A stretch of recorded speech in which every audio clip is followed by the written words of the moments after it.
One.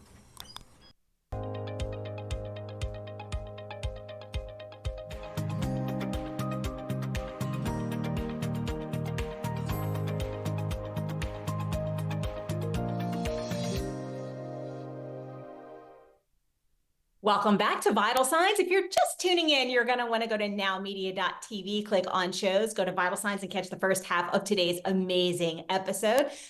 We are diving deeper and going to shift gears just a little bit to a topic that's real and relevant. We're going to be talking about something too many caregivers carry: guilt. But what if letting go of guilt is the first step to truly showing up for those we love? Many caregivers feel like they're never doing enough, especially when we're juggling work, family, caring for loved ones. But loving someone shouldn't come at the cost of losing yourself.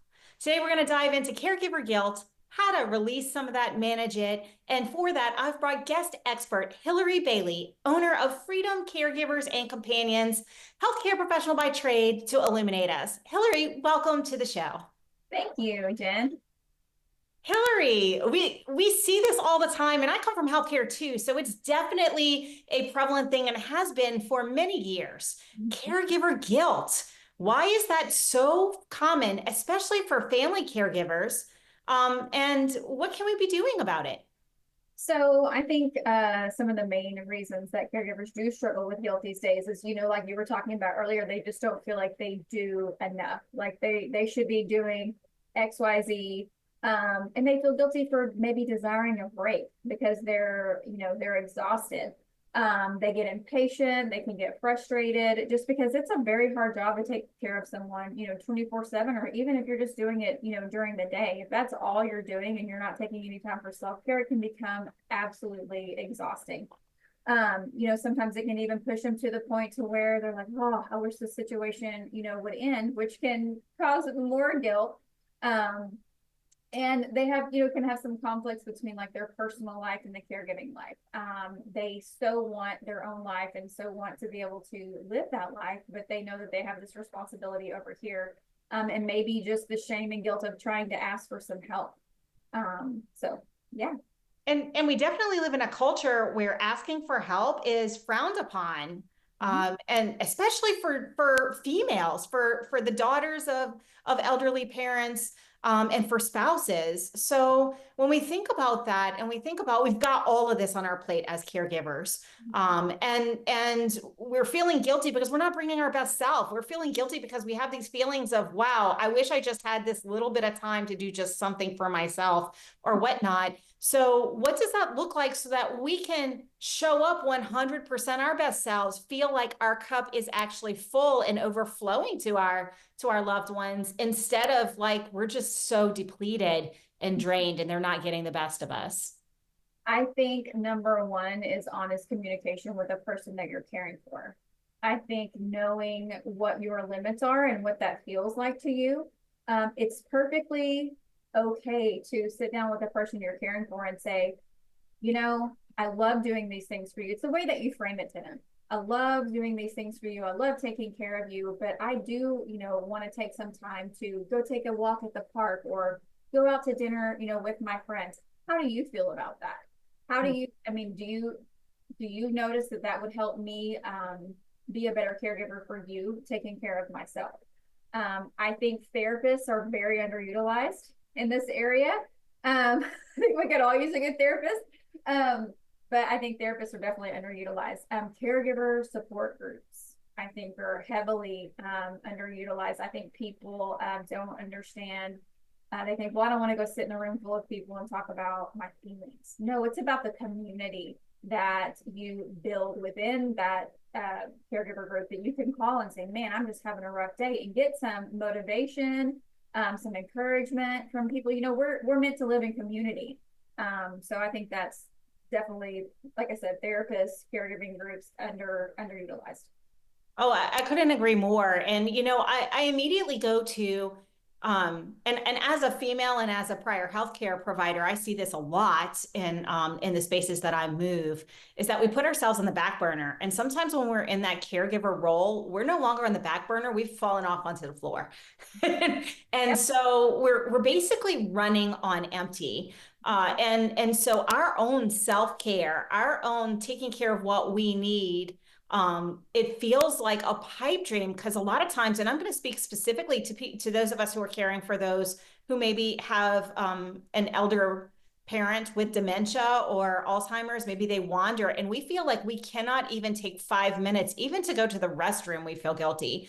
So, what does that look like for caregivers? What do you recommend to the family members so that they can set some of these healthy boundaries without feeling like they're abandoning their loved one? Because it's a real concern, and it's something that I heard day in and day out when I was practicing, for example.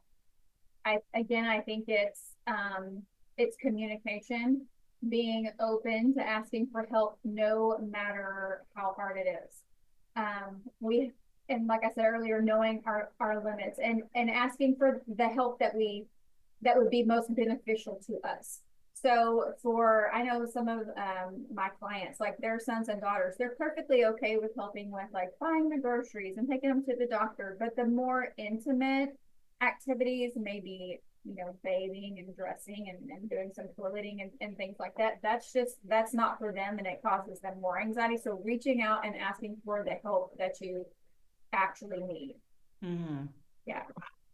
Yeah, and I can definitely see that. It's almost like the tables turn, right? Our parents take care of us when we're little, and then when that shifts, there's a different dynamic. So let me ask you, what would you say to someone who feels really torn between their own needs and the needs of their loved one, and they're looking at reaching out and maybe bringing someone into the home, but they're really torn on that decision. They know they need somebody to help maybe with those more intimate caregiving needs. Um, what would you say to that person who's maybe running on empty and has a realization that they need that, but they still can't quite get over that hump? Do your research.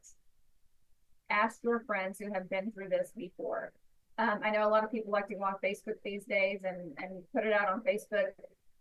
Talk to the people in your life that have gone through this before and do your research. There's several ways that you can get help. Sometimes churches will have senior services, kind of, they'll send somebody out just to sit with someone who may not need, a lot of help, especially if if it's a financial issue. Mhm. But I would say definitely do your research between like an agency and maybe like a care.com and just see what you're familiar with. Know that the first person that you pick you may not like them or it may not work. And if that happens, it's okay. Give that person some time. Stay in the home while that person is there the first couple of times to make that person comfortable, and also talk to the person that they're going to be caring for so they know that they're coming in the home and you don't just put that on them when they walk in the house. Yeah, and I'm going to ask another question because I know I witness this from time to time, and we see this with children, but separation anxiety is actually real as well because the loved one who is receiving the care, like they don't know this person, they're not comfortable with this person yet. So, what are some ways that we as family caregivers can ease that transition in addition to staying while they're there the first couple of times? Is there anything else we can be doing to prepare the loved one that we're caring for, or to ease that transition for them? Again, it's communication, talking about it, framing it in a way of how is it not only going to help them, but it's going to help the caregiver as well. Make sure you tell them about this person. Maybe and for a social situation, they can get to know them, maybe not the caregiver and you're intro that way.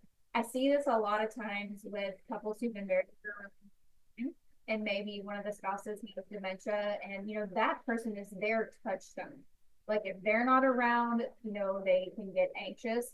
I hate to say it, sometimes medication can help with that because some people are just not open to having someone come in and care for them, so we kind of have to take that route just to take care of the caregiver. But most of the time I see, at least in my experience, when I go out and talk with a family about caregiving services, I let them know about the caregiver that I'm going to put in their home.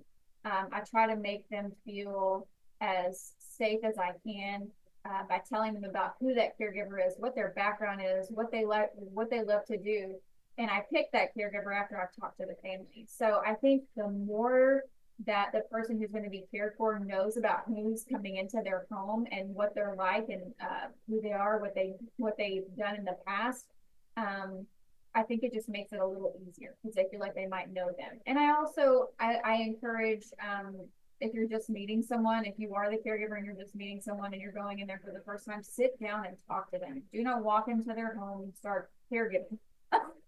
Sit down with them, let them get to know you, tell them about yourself, learn about them, make them feel seen, make them feel heard and loved and cared for, and it usually works out pretty well.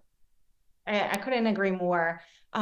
We many times think that setting boundaries for ourselves is selfish. It's not, folks. Setting the boundaries, understanding what we can and cannot do as caregivers for our family members, it's not selfish. It's sustainable. It's sustainability. It's actually love when we hire somebody in to help us so that what our loved ones get is our best self as well as the best care that they need. Chloe, thank you so much for reminding us that caregiving with boundaries is still caregiving with love. If you're watching this, you feel stretched thin, pause, breathe, give yourself permission to look at what is it that you need as a caregiver and maybe reach out to someone like Hillary so that you can get some help for the loved one that you need. We're going to be back with Hillary after the break. We do have to take a brief break, but after the break, we're going to dive deep into the silent struggle that is recognizing and responding to the emotional and mental health needs of the seniors with dignity and compassion. We'll be right back after these messages.